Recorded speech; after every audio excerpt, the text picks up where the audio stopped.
प्रिय बच्चों नमस्कार, आपका ऑनलाइन में स्वागत है। आज हम जो हैं टू स्टोरी अबाउट फ्लाइंग का सेकंड पार्ट पढ़ेंगे। इसका नाम है सेकंड पार्ट ये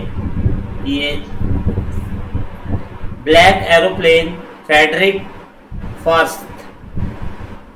this the lesson black aeroplane by the Frederick first reflects on how the judgment gets distorted due to fantasizing how to create the problem. In this chapter, the narrator is a pilot who is eager to meet his family, have a good breakfast, that he takes the wrong decision of facing the storm instead of doing the right thing. Miraculously, he somehow managed to escape with the help to mysterious aeroplane. ये part इस बात को दर्शाता है कि किस प्रकार से कल्पना चारण की विकृत हो जाता है यह समस्या पैदा करता है। इस कथा में, इस कहानी में कथावाचक एक पायलट है जो अपने परिवार से मिलकर एक अच्छा नाश्ता करने के लिए बहुत उत्सुक है। उसके कारण हवाई जहाज को तूफान से उड़ाने का गलत निर्णय लेता है और चमत्कारिक रूप से वह किसी रहस्यमय हवाई जहाज की मदद से तूफान से बचने में सफल होता है। क्यों, इसकी समरी में हम भी देखेंगे थोड़ा कि लेखक अपने पुराने डेकोटा हवाई जहाज से आधी रात को फ्रांस से वापस इंग्लैंड के लिए उड़ रहा था। उसके पीछे पूरब में चांद उग रहा था, आकाश में तारे चमक रहे थे और वह अपने परिवार के साथ रहना चाहता था। उस शानदार नाश्ते की कल्पना करता है जो करने के बाद करेगा और उसे काले बादलों का आभास भी होता है और कोई तूफान का भी संकेत उसे लगता है, लेकिन वह अपने सपनों में खोया हुआ था। उन्हें पूरा करने में देर नहीं करना चाहता, इसलिए अपनी यात्रा को जीवन जोखिम में डालते हुए तूफान की ओर बढ़ गया। चारों ओर अंधेरा है और देखने में असमर्थ है और उसके सभी उपकरणों ने काम करना बंद कर दिया और विमान ने नियंत्रण खो दिया। तभी आशा खो गई तो उसने एक और विमान देखा जिसका पायलट उन्हें बचाने के लिए तैयार था। लेखक घबरा रहा था क्योंकि बहुत कम मात्रा में ईंधन बचा था और पायलट ने तूफान से बाहर निकाल दिया और जैसे ही प्रकाश हुआ वो गायब हो गया। उतरने पर जब वह नियंत्रण कक्ष में महिला से दूसरे पायलट से पूछता है तो सदमे में रह जाता है। वह कहती है उसका आकाश में एकमात्र ही विमान था। कहने का अर्थ है कि वो दूसरा विमान था, वो किसी ने नहीं भेजा था और ये बड़ी अद्भुत बात उसके साथ होती है। तो अब हम देखेंगे यहाँ पे पैराग्राफ नंबर 42 में the moon was coming in the east, और लेखक कहता है कि चंद्रमा पूरब में पीछे से उग रहा था, बिहाइंड मी मेरे पीछे से, and star were shining in the clear sky about me, और तारे भी चमक रहे थे। There was not a cloud in the sky, आसमान में एक भी बादल नहीं था। I was happy to be along high up along the sleeping countryside, मैं सोते हुए देहाती इलाके से ऊपर होने पर काफी प्रसन्न था।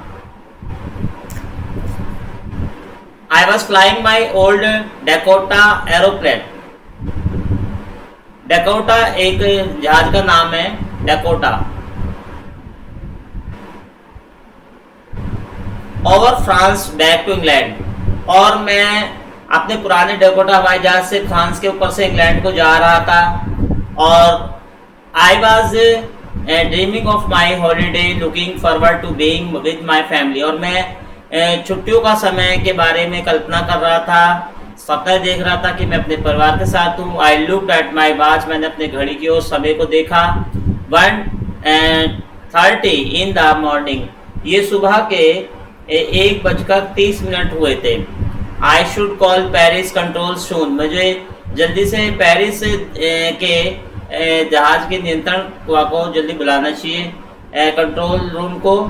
तब मैंने सोचा, जब मैंने देखा, as I looked down past the nose of the aeroplane, तब मैंने हवाई जहाज के सामने वाले हिस्से में और परे नीचे की ओर देखा।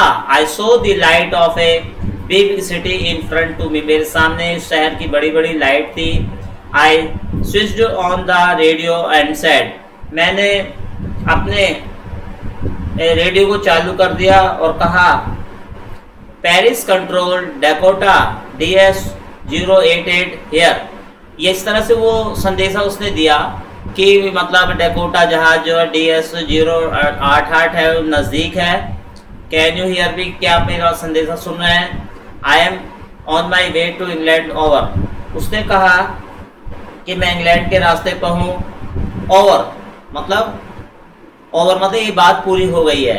तो इस प्रकार से उसने अपना संदेशा दिया। यह वर्ड मीनिंग है कंट्री साइड, लुकिंग फॉरवर्ड और स्विच्ड। अब हम इसका दूसरा पैराग्राफ देखते हैं बच्चों।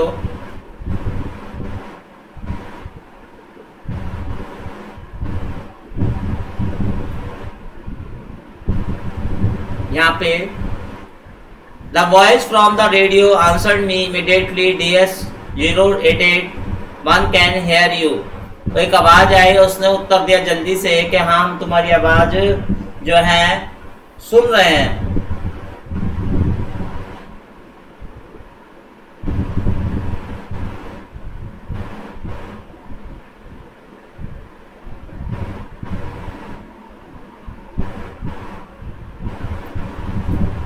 You ought to turn 12 degree waste now DS, उसने कहा आप जो है 12 डिग्री और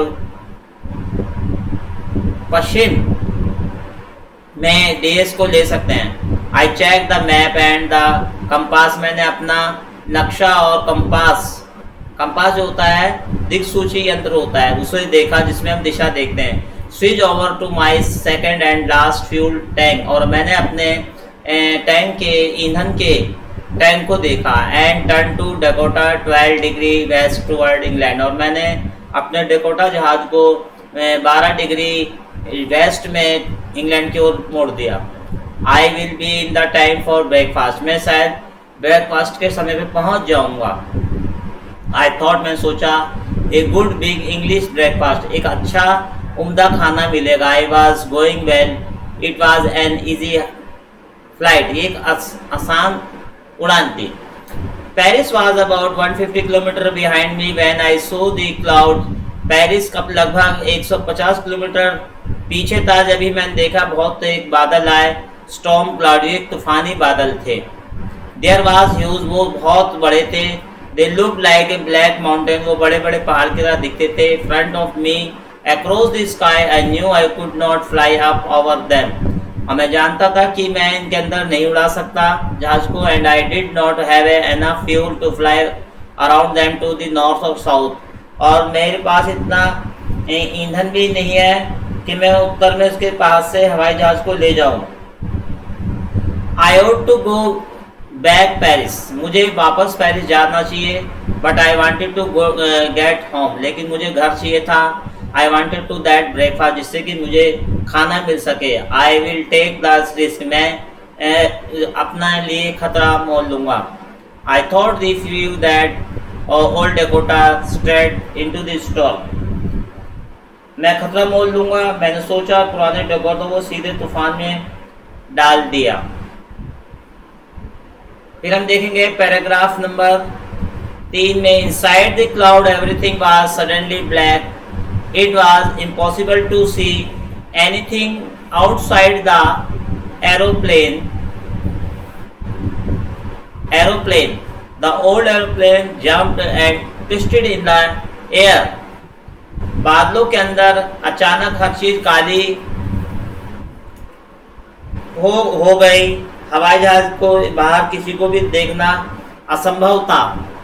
पुराने हवाई जहाज हवा में उछला और बल खाने लगा। जंप्ड माने उछला,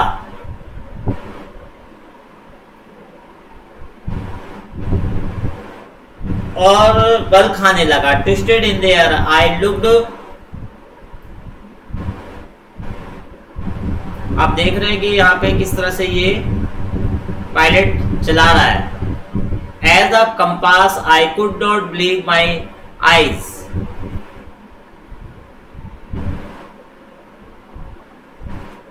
was turning round and round and round. और मैं विश्वास नहीं कर सकता था, कुतुबनुमा गोल गोल घूम रहा था, वह बंद हो गया था, वो काम नहीं कर रहा था। बाकी के और भी यंत्र जो हैं वो ठप हो गए थे। It was dead. डेड का मतलब है ये मतलब रुक जाना। I would not work, the other instrument were suddenly dead. अचानक ही सभी यंत्र जो थे उन्होंने काम करना बंद कर दिया। Paris control can you hear me. उन्होंने कहा पेरिस के नियंत्रण कक्ष के आप मेरी बात सुन रहे हैं। देयर वाज नो आंसर, उसका कोई उत्तर नहीं था। The radio was dead too, और संदेश देने वाला रेडियो भी बंद था। आई हैड नो रेडियो, मेरे पास कोई रेडियो नहीं था। नो कंपास, कोई दिक्सूची यंत्र नहीं था। And I could not see where I was, और मुझे लगता था कि मैं कहाँ जाऊँ। I was lost in the storm, मैं उस तूफान में गिर गया था। Then in the black cloud, उस काले बादलों में, क्वाइट नियर मी, जो मेरे सामने थे। आई सो अनदर एरोप्लेन, मैंने दूसरा जहाज देखा। इट हैड नो लाइट, इसकी कोई रोशनी नहीं थी। इट वाज विंग्स, और इसके केवल पंख थे। But I could see it a flying next to me, लेकिन मैंने उसे तूफान में मैं अपने पास उड़ते देखा। आई could see the pilot face, में चेहरा देख सकता था, उस पायलट के चेहरे को देख सकता था। I turned toward me. I was very glad to see another person. मेरे को बड़ी खुशी हुई। ग्लैड माने होता है प्रसन्नता।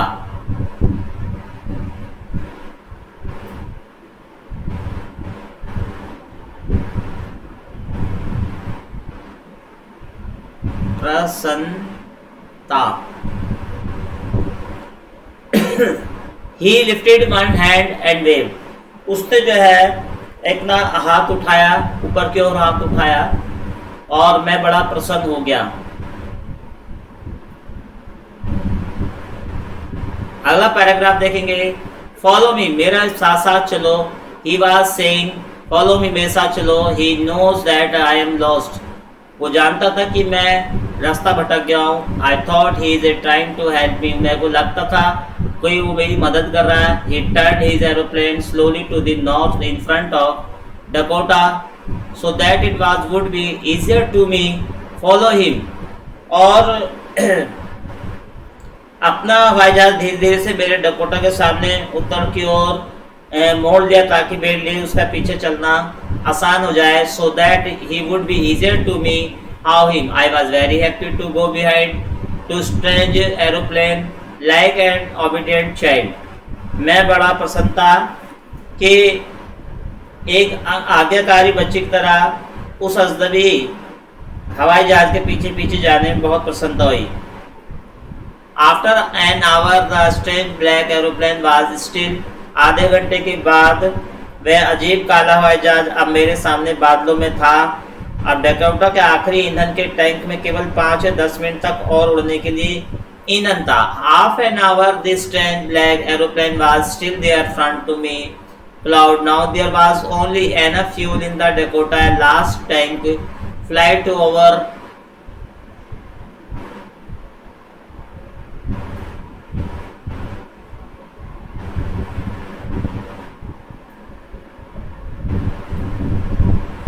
Ten minutes more, I was starting to feel frightened again. Frightened माने भयभीत,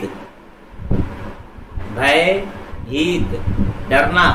मैं डर गया था। But then he started to go down and followed through the storm. और मगर उसने नीचे उतरना आरंभ कर दिया, और मैंने तूफान में उसका पीछा किया, अनुगमन किया। आप देख सकते हैं यहाँ पैराग्राफ नंबर 5 में देखेंगे। यहाँ पे सडनली, अचानक ही, सडनली माने अचानक। I came out the cloud, में उन बादलों से बाहर आ गया। Saw two long straight line of light in front of me, मैंने देखा कि मेरे सामने हवाई पट्टी थी और वहां पे रोशनी थी। आई वॉज रन अवे, मैं उस रनअवे पे अपना जहाज उड़ा रहा था। एन एयरपोर्ट, वो एक एयरपोर्ट था। आई वॉज एयरपोर्ट जो होता है बच्चों, जहाँ पे हवाई जहाज रुकते हैं और वहाँ से फ्लाइट यानी उड़ान भरते हैं। आई वॉज सेफ, मैं सुरक्षित था। I turn to look my friend in the black aeroplane, मैं सुरक्षित था, मैं अपने बचाने वाले मित्र जहाज की ओर पलट के देखना चाहता था। But the sky was empty, लेकिन जहाज वो आकाश खाली था, अर्थात वो जहाज पता नहीं कहाँ चला गया। देयर वॉज नथिंग देयर, वहाँ कुछ नहीं था। The black aeroplane was gone, वो मदद देने वाला जहाज जा चुका था। आई could not see it anywhere, मैं उसे कहीं और ना देख सका। I landed and was not sorry to walk away from to Old Dakota near the control where I was and who other pilot was wanted to say thank you. मैंने हवाई जहाज को नीचे उतारा और मुझे नियंत्रण मीनार के पास पुराने डेकोटा से उतर जाने का अफसोस नहीं था। मैं नियंत्रण केंद्र में गया और मैंने वहाँ एक किसी से पूछा मैं कहाँ हूँ एवं दूसरा पायलट कौन था, मैं उसका धन्यवाद अदा करना चाहता हूँ। आई वेंट टू आस्क, यह देखेंगे,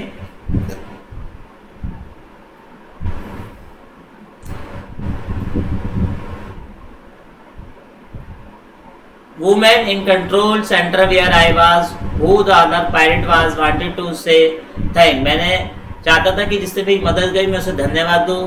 she looked at me very strangely and then laughed, उसने मेरी ओर बहुत ही मतलब हैरानी से देखा और हंसी। स्ट्रेंगली मान होता हैरानी, आश्चर्य से देखा। अनदर एरोप्लेन, दूसरा जहाज, अब देयर इन द स्टॉर्म, क्या इस तूफान में? No other aeroplane were flying tonight, आज की रात कोई जहाज नहीं था। Your was the only one I could see on the radar, मैंने केवल आपका एक ही जहाज उस रडार पे देखा। बच्चों रडार जो होता है ये एक सिस्टम होता है और ये उपकरण होता है जहाज की स्थिति को बताने के, जहाज की स्थिति को बताने के लिए यंत्र होता है कि वो कहाँ है, इसे रडार कहते हैं। So इसलिए who helped me to arrive there safely without a compass or radio and without any more fuel in my tanks, मैंने उससे पूछा तो फिर कौन था जिसने बिना मेरे पास फ्यूल भी नहीं था, ईंधन नहीं था और ना ही रेडियो था, ना कंपास था और मुझे यहाँ सुरक्षित उतारा। Who was the pilot on the strange black aeroplane, उस अद्भुत काले वाले रंग के जहाज में कौन उसे उड़ा रहा था? पायलट माने होता है मतलब उड़ान भरने वाला, उड़ाने वाला, जहाज को उड़ाने वाले को पायलट कहते हैं। Flying in the storm without light, और बिना रोशनी के और उसके उस तूफान में कौन पायलट था, मेरे को बहुत ही रहस्यमय लगा। तो इस प्रकार से बच्चों हमने देखा यहाँ पे वर्ड मीनिंग भी है स्ट्रेट, सीधी, रनवे, हवाई पट्टी, लुक फॉर, तलाश करना, लैंडेड, नीचे उतरा, रडार, एक जहाज को उड़ाते और उसकी स्थिति पता करने का एक रडार होता है सिस्टम। तो बच्चों भी हमने सेकंड पार्ट के अंदर ये जो है पार्ट थर्ड ये समझा कि ए ब्लैक एरोप्लेन के बारे में हमने पढ़ा। ब्लैक एरोप्लेन फ्रेडरिक फॉर्सिथ, तो ये लेखक का नाम है जो उसने अपना वर्णन करके बताया कि उसके साथ कितनी अद्भुत घटना फ्लाइंग की हुई थी। तो आप इसे ध्यान से समझ लेंगे। धन्यवाद।